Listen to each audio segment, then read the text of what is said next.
चलिए यहाँ तक तो लिख लिए। इसमें डाउट क्या क्या रह गया जो बताइए, आज जो लिखा है उसमें, क्योंकि आखिरी का 5-6 मिनट बच रहा है, इसको क्लियर कर लेंगे। आज कहाँ से लिखा है और कोई लटिए पीछे, अकाउंट्स ओनली एंड अकाउंट्स ठीक है।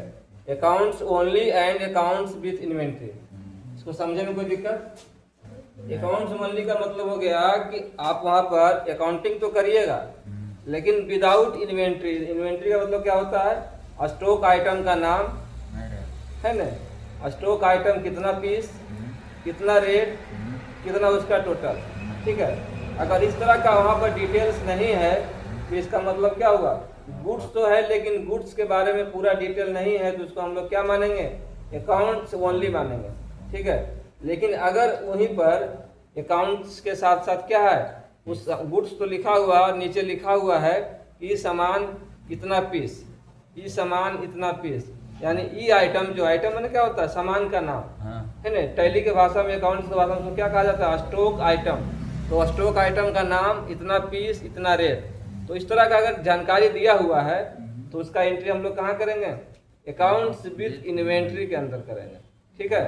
और उसके लिए बताए भी थे कि उसको क्या करना पड़ता है? वाउचर को कन्वर्ट करना पड़ता है, किसमें? आइटम वाला में कन्वर्ट करना पड़ता है। आइटम नहीं रहे तो क्या करेंगे? जनरल वाउचर टाइप में एंट्री मारेंगे, ठीक है। और आइटम का नाम अगर रहेगा तो आइटम वाला में उसको एंट्री मारेंगे। ये बता दिए थे।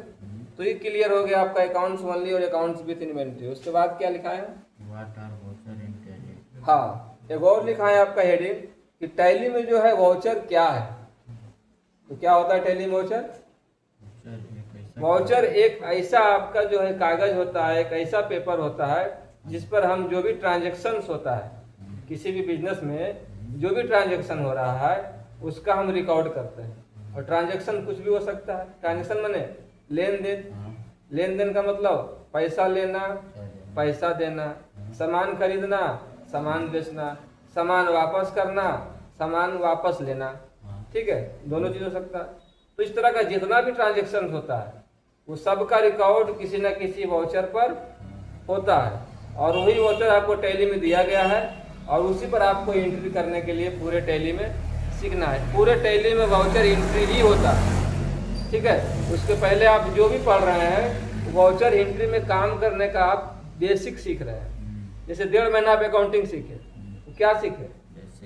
वो वाउचर एंट्री करने के लिए ही सीख रहे हैं कि वहाँ पर कैसे हम प्रोसेसिंग करेंगे, कैसे हम उसका अकाउंट्स बनावेंगे, कैसे डेबिट करेंगे, कैसे क्रेडिट करेंगे। अरे वाउचर एंट्री में 2 साइड रहेगा ना जी, डेबिट साइड और क्रेडिट साइड। तो वही डेबिट क्रेडिट करने के लिए आप 1.5 महीना से सीख रहे हैं, है ना। किसको डेबिट करना है, किसको क्रेडिट करना है। उसके बाद क्या सीखे? अब डेबिट क्रेडिट कर तो लेंगे लेकिन उसका लेजर भी तो बनाना है। लेजर जब बनेगा तब डेबिट क्रेडिट करेंगे। तो डेबिट क्रेडिट भी कर लिए, लेजर भी बना लिए, है ना। अब वाउचर एंट्री करेंगे। इतना ही तो सीखना है। इसके बाद आगे धीरे धीरे एडवांस लेवल पर हम लोग जो है उसको सीखते जाते हैं। अगला ऑप्शन क्या है? Voucher in tally prime. है ना। टैली प्राइम में कितना वाउचर का इस्तेमाल जनरली होता है? तो वाउचर तो बहुत सारा है ना, 20 के आसपास वाउचर देखिए आपको दिखाता है सॉफ्टवेयर में। लेकिन हम लोग मुख्य रूप से बेसिक तौर पर यहाँ पर 8 वाउचर को पढ़ेंगे, ठीक है। कौन कौन सा वाउचर है? Contra voucher. कॉन्ट्रा वाउचर का मतलब होता है जब हम कैश टू बैंक या बैंक टू कैश, यानी हम बैंक में पैसा जमा किए, बैंक से पैसा निकाले, ठीक है। यानी बैंकिंग ट्रांजेक्शन अगर होता है तो वहाँ पर कॉन्ट्रा वाउचर का इस्तेमाल। इसका हम लोग डिटेल्स आगे पढ़ेंगे, अभी लिखने की जरूरत नहीं। अभी सिर्फ आपको लिखा करके समझा रहे हैं। इसके बारे में जानकारी बढ़िया से हम लोग आगे लेंगे कि किस वाउचर का इस्तेमाल हम लोग कैसे कैसे करते हैं। तो बस मोटा मोटी समझना है contra voucher bank to cash, cash to bank में इसका इस्तेमाल होता है। अगला क्या है? Payment voucher. पेमेंट वाउचर का मतलब जब हम लोग पेमेंट करते हैं, भुगतान करते हैं, उस केस में जो है पेमेंट वाउचर का इस्तेमाल होता है ना। अरे हम सामान अगर खरीदेंगे तो अगला पार्टी को पैसा भी तो देंगे, ठीक है। तो जब लिखते हैं पेड कैश टू मोहन इतना, ट्रांस होता है ना, समझिएगा ट्रांजेक्शन से ही आपका वाउचर एंट्री होता है। तो ट्रांजेक्शन को आप पढ़िएगा कि पेड कैश टू मोहन 5000 रुपया, तो हम समझ गए कि पैसा यहाँ पर भुगतान हो रहा है। तो इसका एंट्री कहाँ होगा?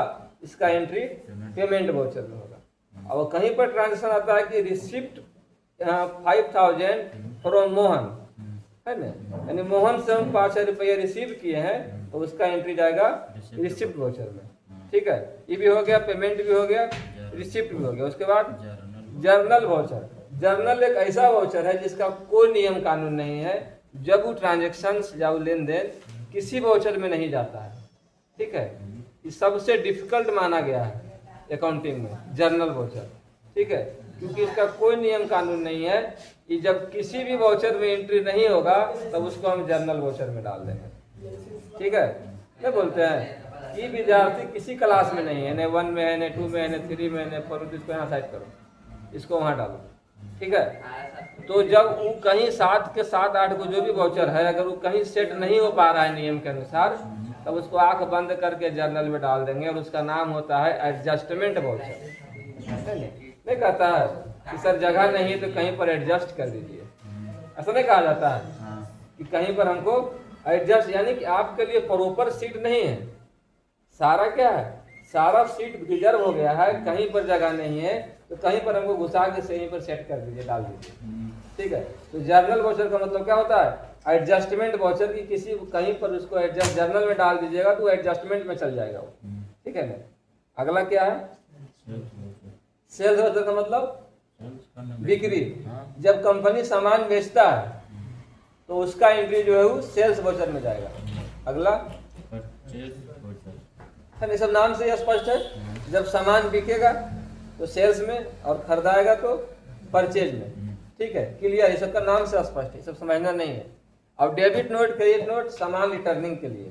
ठीक है, एक केस होता है कि जब सामान खरीदे हम और हम अगला पार्टी को रिटर्न किए, और एक केस होता है कि हम सामान बेचे और हम रिटर्न लिए।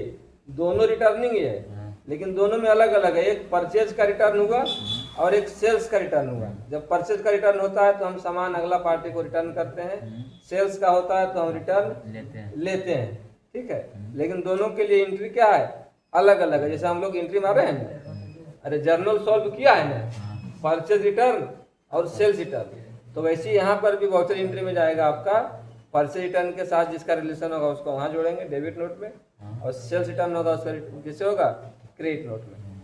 शॉर्टकट सबका लिखा हुआ है। शॉर्टकट क्या होता है, किस लिए, कि माउस यूज नहीं करना पड़े। ठीक है, बाकी अब वाउचर समझ करके आपको जो आगे एंट्री करना पड़ेगा। तो इतना आपका स्पष्ट कर दिए हैं। ठीक है ना, यहीं तक नहीं हुआ है आज। और थोड़ा सा जीएसटी के बारे में लिखाए थे, उसको कल थोड़ा सा डिटेल्स में पढ़ेंगे कि गुड्स एंड सर्विसेज टैक्स जो होता है वो कैसे कैसे आगे जो आप देखेंगे उसको। तो आज तो टाइम उतना है नहीं, कल करेंगे कंटिन्यू।